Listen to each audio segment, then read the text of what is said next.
Hello student. तो हमारे JEE advance के सॉल्यूशन की सीरीज में आज हम एक क्वेश्चन लाए जो कि ऑप्टिक्स से है, जो कि जेई एडवांस 2022 में आया था। अगर आपको मेरे सॉल्यूशन अच्छे लग रहे तो please subscribe the channel, subscribe कर लो। इससे बहुत ज़्यादा मोटिवेशन मिलता है हमको भी वीडियोज़ बनाने का और सॉल्यूशन बनाने का। And hit the like button. Consider a configuration of n identical units, each consisting of three layers. The first layer is a column of air of height h is equal to 1 by 3 centimeter, and the second and third layer are of equal thickness d is equal to root 3 minus 1 by 2 centimeter. The refractive indices mu1 equal to root 3 by root 2 and mu2 equal to root 3 respectively. A light source O is placed on top of first unit as shown in the figure.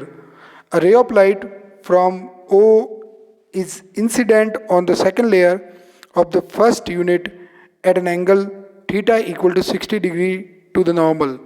For a specific value of n, the ray of light emerges from bottom of configuration at a distance L is equal to 8 by root 3 as shown in figure. Find the value of n. तो ये हमारा question है। पहले तो question को समझ लेते हैं। तो देखो क्या हो रहा है कि यहाँ पे ये लिखा है n यूनिट। अगर आप देखोगे तो हमारे पास ये एक जैसी n यूनिट है, यानी एयर म्यू1 म्यू2 एयर म्यू1 म्यू2 एयर म्यू1 म्यू2 कितनी बार है? n बार है। अब अगर ध्यान से देखेंगे, सपोज मैं फर्स्ट लेयर को, एयर की लेयर को मैं हाईलाइट कर दूँ तो हमारे पास O पॉइंट से लाइट आ रही है। अब एयर में आ रही है, सीधी आ रही है, थीटा की वैल्यू 60 डिग्री दिया है। अब ये एयर और जो सेकंड मीडियम है म्यू1, उसके इंटरफेस पे ये रिफ्रैक्ट होगी और फिर वापस रिफ्रैक्ट होगी और फिर वापस एयर में जाएगी। तो सबको तो पहले ये पता लग जाना चाहिए कि जब ये फर्स्ट यूनिट से सेकंड यूनिट में एंटर करेगी, यानी फर्स्ट यूनिट का जो एमरजेंस होगा वो एंगल फर्स्ट यूनिट में जो इंसिडेंस एंगल था उसके बराबर होगा। क्या बोला है मैंने? ये इस क्वेश्चन का बहुत ही इंपॉर्टेंट कॉन्सेप्ट है, तो मैं इसको हाईलाइट करके अलग से लिख देता हूँ। क्या बोला मैंने फिर से कि the angle of emergence in each unit is equal to angle of incidence in that unit. ठीक है भाई, क्लियर है? थीटा 60 पे आई है तो 60 पे ही निकलेगी तीनों यूनिट पार करके। अब ऐसा होता क्यों है तो वो भी समझ लेंगे, वो कोई दिक्कत नहीं है, वो मैं एक्सप्लेन कर लूँगा कम्प्लीटली। अब ये बोल रहा है कि हमारी जो लाइट है जो इस ओ सोर्स से स्टार्ट हुई थी, ये जब बाहर निकल रही है तो बिल्कुल पैरेलली निकलेगी, लेटरल डिस्प्लेसमेंट हो जाएगा।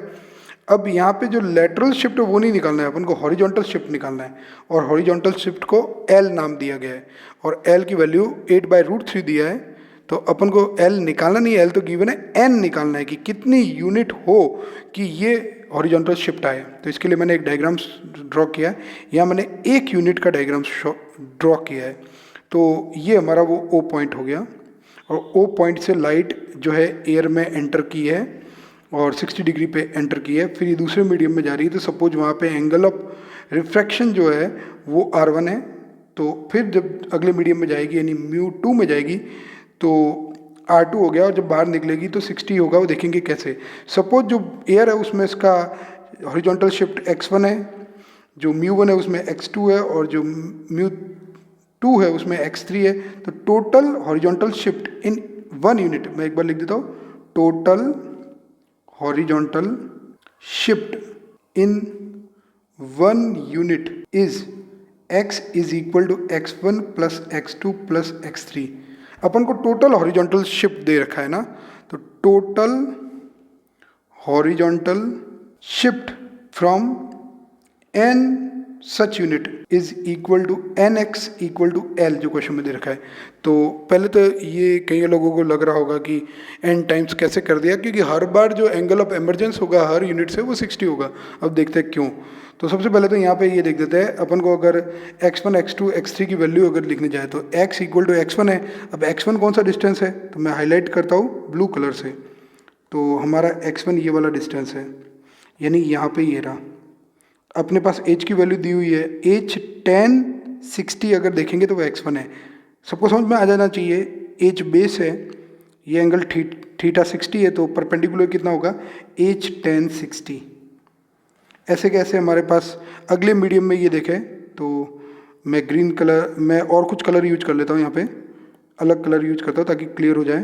तो मैं यूज कर देता हूँ वॉयलेट कलर, यहाँ यूज कर लेता हूँ। तो ये हमारा x2 है, x2 की वैल्यू हो जाएगी D10R1, R1 की वैल्यू भी हमारे पास नहीं है। और जो हमारा x3 है, x3 की वैल्यू हो जाएगी D10R2। अब अपन को कॉन्सेंट्रेट करना है 10R1 10R2 निकालने में, क्योंकि H और D तो अपन को क्वेश्चन में ही गिवन है। ठीक है भाई। तो फर्स्ट मीडियम से जब लाइट सेकंड मीडियम में ट्रेवल कर रही है तो हालात कुछ ऐसे है, 60 डिग्री पे एंटर कर रही है और R1 पे मुड़ रही है।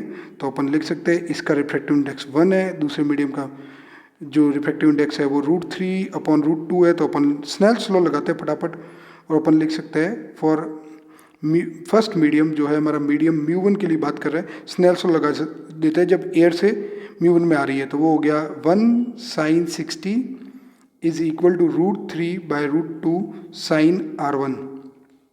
तो यहाँ पे जो sin 60 की वैल्यू अपन को पता ही है 1√3/2 होती है, √3/√2 sin R1। तो R1 की वैल्यू अगर अपन निकालने जाएंगे तो sin R1 इक्वल टू 1/√2 हो जाएगा, R1 की वैल्यू 45 हो जाएगी। ऐसे ही अगर अपन R1 की वैल्यू 45 आ गई है तो जब लाइट μ1 से μ2 यानी थर्ड मीडियम में एंटर करेगी तब क्या होगा, तो वो भी समझ लेते हैं अपन। तो तब आ तो रही है 45 पे, जाएगी कितने पे, यानी R2 कितना होगा वो निकाल देते हैं। तो ऐसे कैसे अपन लगा देते हैं, मीडियम पहला है अपने पास √3/√2 μ1 sin I की वैल्यू होगी 45 is equal to √3 second medium μ2 की वैल्यू √3 है क्वेश्चन में sin R2। तो यहाँ से sin R2 की वैल्यू निकाल देते हैं। sin 45 होता है 1/√2, 1/√2 और 1/√2 मिलकर 1/2 हो जाएगा sin R2। R2 की वैल्यू अपने पास आ जाएगी 30 डिग्री। अब अगर वापस अपन लगाएंगे, चाहो तो करके देख लो कि यही काम तुमको करके देखना है। μ2 से वापस एयर में जब जाएगी तो तुम अगर स्नेल्स लॉ लगाओगे तो तुमको एंगल मिलेगा एमरजेंस का 60 डिग्री। तो वो जो मैंने पहले फैक्ट बोला था वो यहाँ आ जाएगा। अब ये सारी वैल्यू 30 और 45 अपन ये जो मेन इक्वेशन है जिसको मैं फिर से हाईलाइट कर देता हूँ इसमें पुट कर रहे हैं। तो अपने पास सॉल्व करेंगे तो आ जाएगा x is equal to h। h की वैल्यू क्वेश्चन में दे रखी है, देख लेते हैं क्या वैल्यू है h की। तो h की वैल्यू हमारे पास क्वेश्चन में 1/3। तो हमारे पास इक्वेशन है h 1/3 tan 60 होता है √3 प्लस d की वैल्यू √3 माइनस 1/2 क्वेश्चन में दे रखी है। tan R1 यानी tan 45 वो होता है 1 और फिर d that is √3 minus 1/2 tan R2 tan 30 की वैल्यू होती है 1/√3। अगर यहाँ पे एलसीएम ले ले अपन फटाफट से, तो पहले तो इसको √3 कर देते हैं, एलसीएम ले लेते तो एलसीएम आ जाएगा 2√3। तो हमारे पास आ जाएगा 2 + 3 माइनस √3 प्लस √3 माइनस 1। तो ये कैंसिल हो जाएगा और ये हमारे पास आ जाएगा 4/2√3।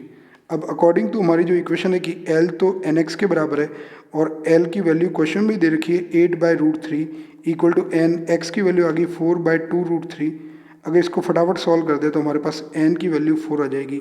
Is the required answer, because ये 2 कैंसिल हो जाएगा और फिर n इक्वल टू 8/2 4 आ जाएगा required answer. If you have any doubt right in the comments, I will surely answer it. Please subscribe the channel.